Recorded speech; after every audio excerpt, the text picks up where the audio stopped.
வாய்மொழியும் எங்கள் தாய்மொழியும் இன்று வசப்படவில்லையடே.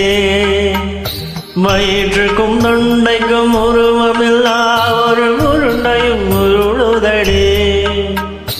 காத்திருந்தால் எதிர்பார்த்திருந்தால் ஒரு நிமிஷமும் வருஷம்படி கண்கள் எல்லாம் இதை பார்ப்பது போல் ஒரு கலக்கமும் தோன்றுதடே. இது சொர்க்கமா நரகமா சொல்லடி உள்ளபடி.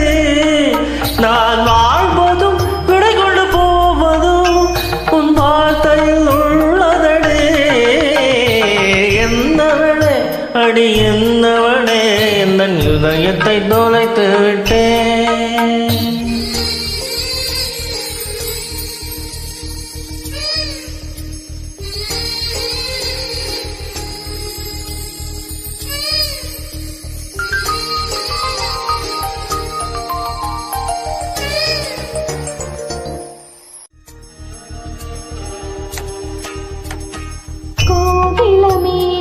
குரல் கொடுத்தால் உன்னை கும்பிட்டு கண்ணடிப்பேன். கோபுரமே உன்னை சாய்த்து கொண்டு உந்தன் கூந்தலில் மீன் பிடிப்பேன். வெண்ணிலவே உன்னை தூங்க வைக்க உந்தன் விரலுக்கு சொடு கெடுப்பேன். கரட வரும் பூ காற்றையெல்லாம் கொஞ்சம் படி கட்டி அனுப்பி வைப்பேன்.